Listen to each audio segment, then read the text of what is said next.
first congratulate Dr. Tomar for a very comprehensive uh, overview of the uh, problem of skill development. Now, skill is part of total quality management, hunar.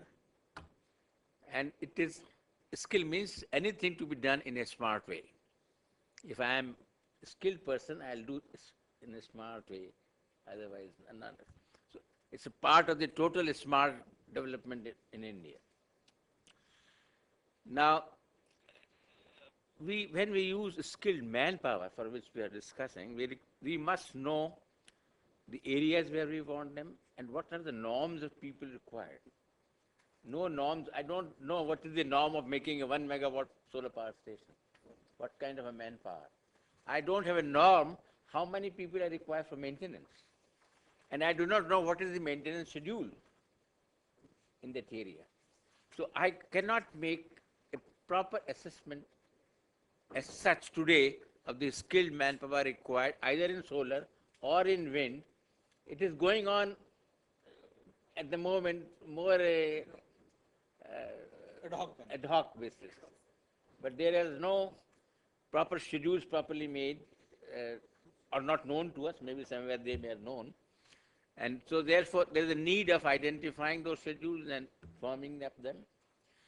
The second point is we should have some technicians development programs in the area of solar energy,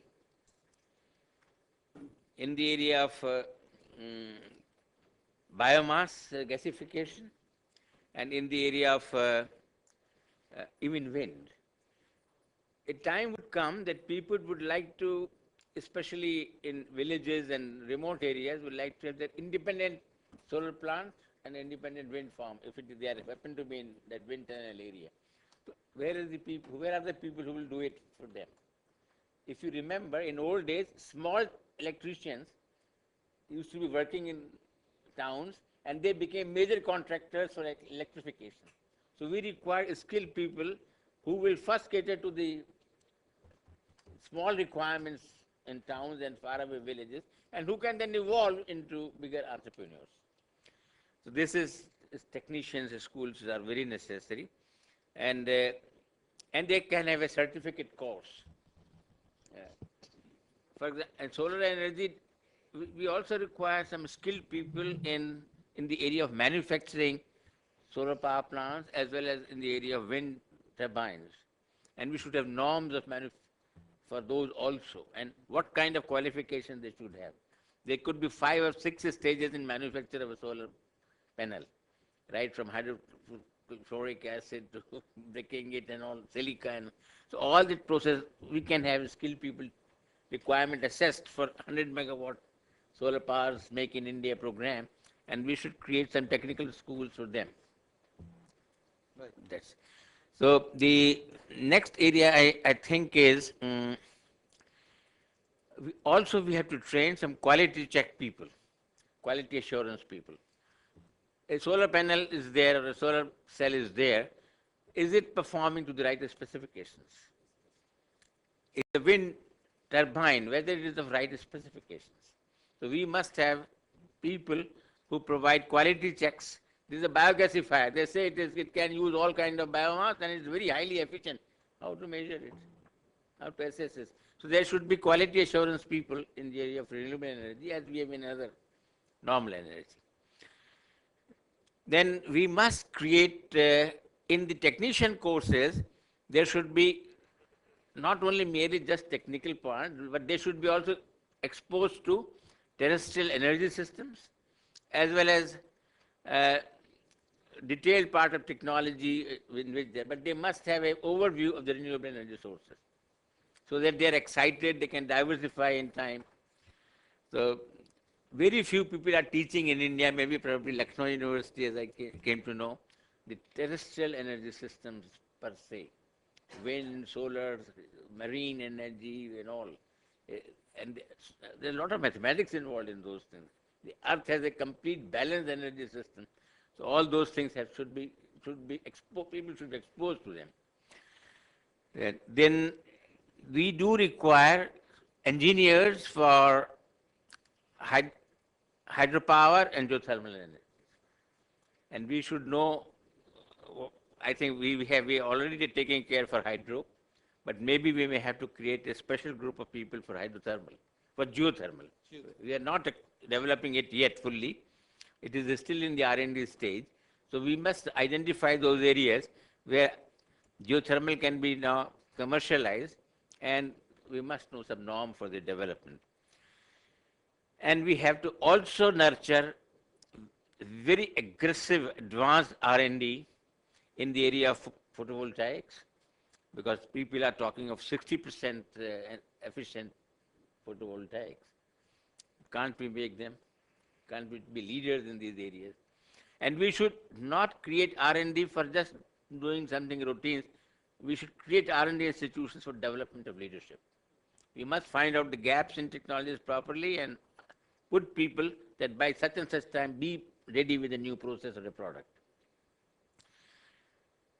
And in the area of windmills, also turbines, we have to reuse molybdenum and cobalt, some very special magnets. And those are only available from China, those metals. And they are also in short supply in the world. If we go for 60,000 megawatt or something of solar energy, we won't have that kind of trace metals available. That's what the book says.